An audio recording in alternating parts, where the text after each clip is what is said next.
Buen día, profesor y compañeros. Somos el grupo A, integrado por María Alejandra Huertas Arias y Diana Mayerle Acero Ramírez. Y a continuación explicaremos todo lo concerniente a la renta bruta, deducciones y rentas exentas.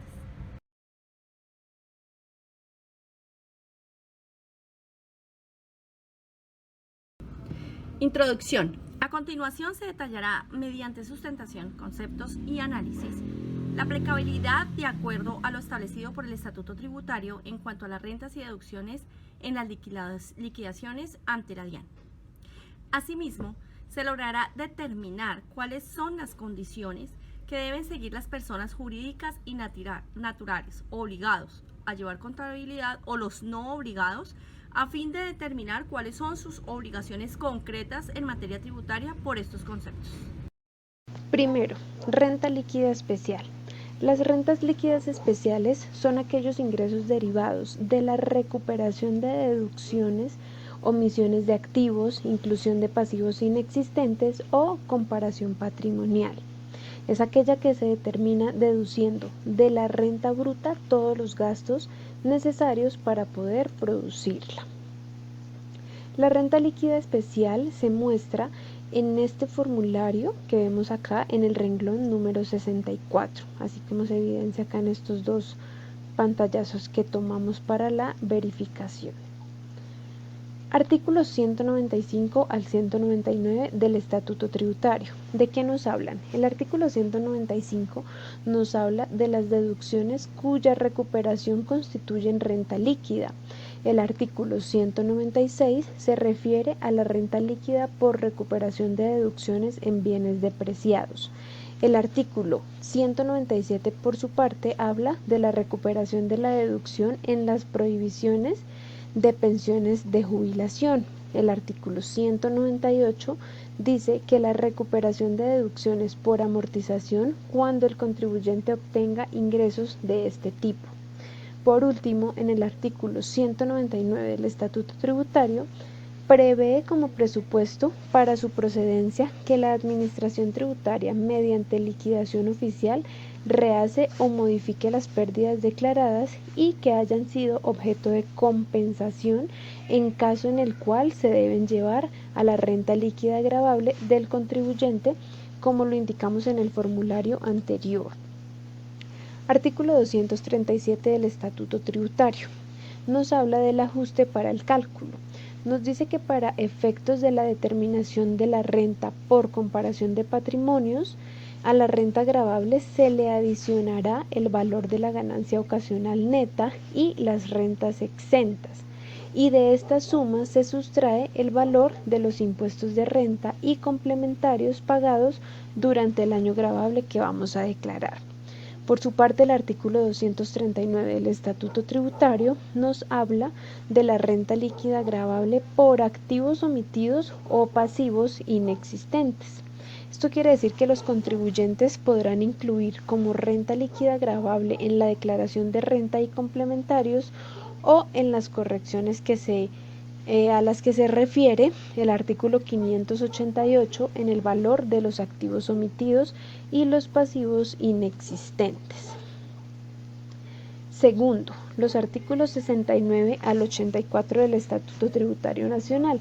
¿A qué nos hacen referencia? Entonces decimos que estos artículos referenciados en el Estatuto Tributario Nacional se refieren a los costos de los activos fijos y a la determinación del costo fiscal, en cuanto a los elementos de la propiedad, planta y equipo, y también abarca las propiedades de inversión de dichos activos fijos. Determinación del costo fiscal de un vehículo. Este es un valor por el que se reconoce un activo y se determina todas sus características en el artículo 67 del Estatuto Tributario.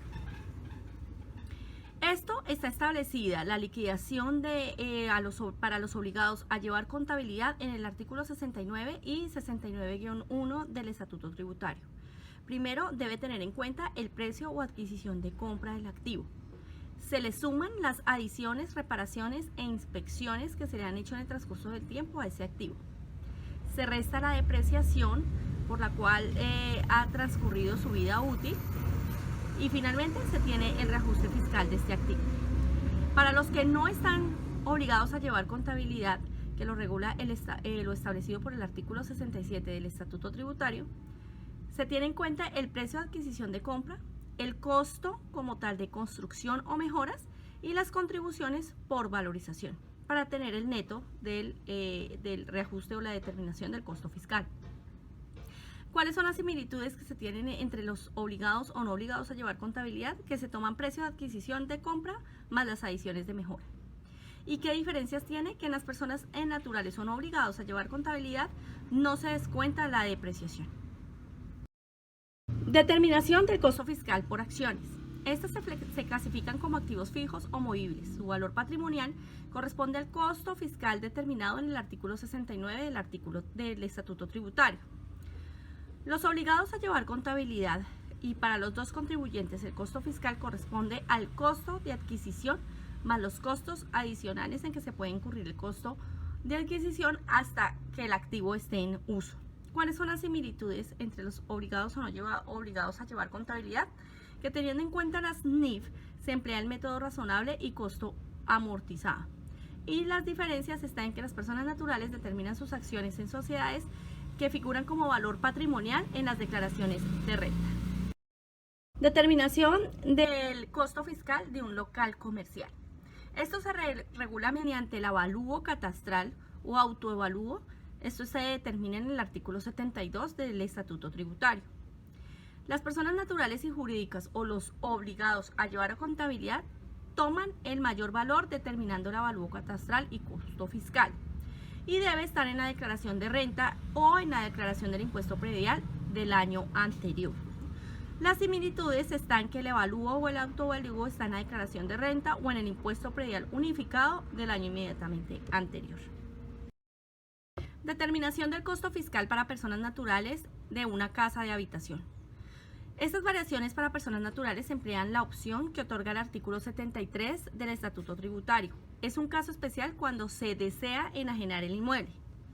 Las personas jurídicas obligadas a llevar a contabilidad es obligatorio declarar el valor patrimonial por el mayor valor.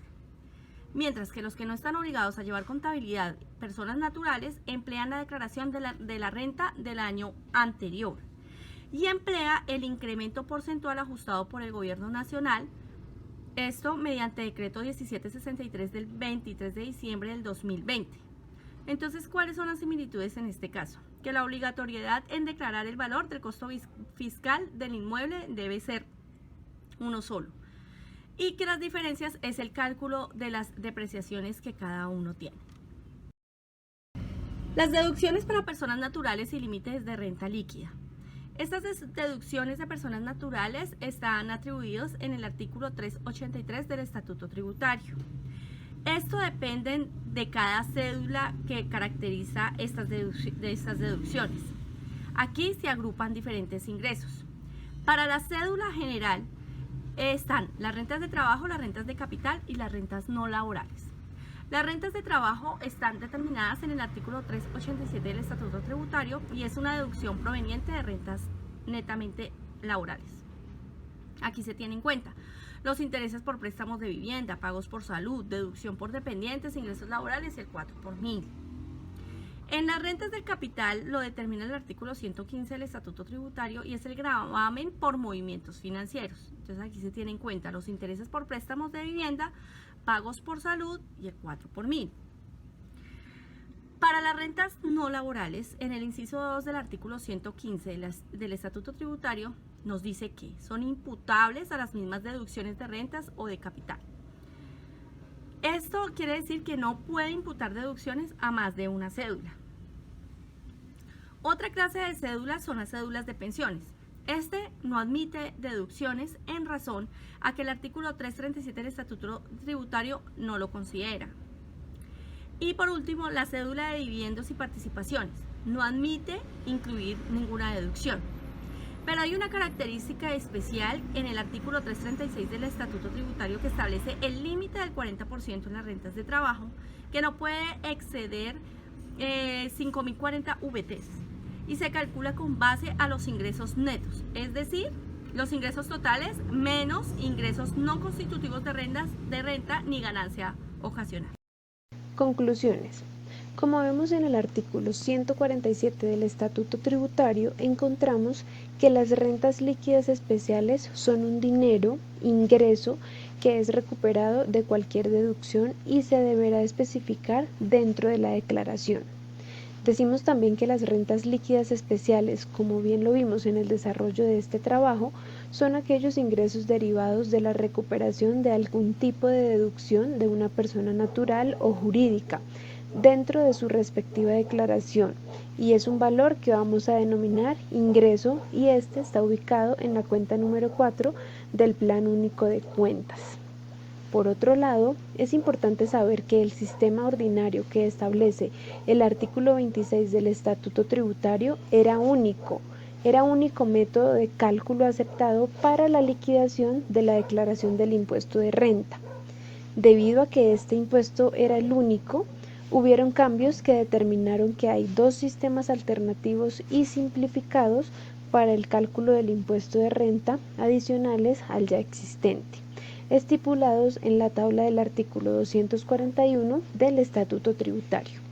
Y para hacer una excelente presentación del impuesto de renta es necesario tener soportes físicos suficientes que, como buenos profesionales, deberíamos exigir a las personas o empresas declarantes, para que así todo sea más claro y preciso y no tengamos inconvenientes con la Dirección de Impuestos o Aduanas Nacionales.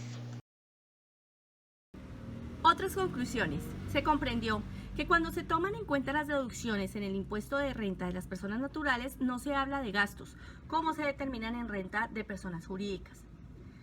También, las deducciones dependen de cada cédula, se agrupan ingresos y por lo tanto fue importante conocer y analizar las características y criterios que representa cada una de las cédulas. Se concluye que la cédula general agrupa todo lo concerniente con rentas de trabajo, de capital y no laborales. La ruta que emana el Estatuto Tributario es una herramienta en la cual se puede analizar de manera clara y concreta cada detalle de liquidación de acuerdo a los conceptos que se está estudiando en su momento. Con el anterior trabajo se comprendió las formas de liquidación de acuerdo a los formularios emitidos por la DIAN, demostrando una manera organizacional de conceptos para la aplicabilidad de situaciones que pueden exponer los contribuyentes.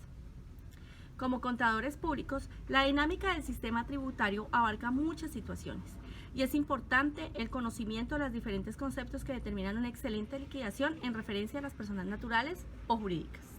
Muchas gracias.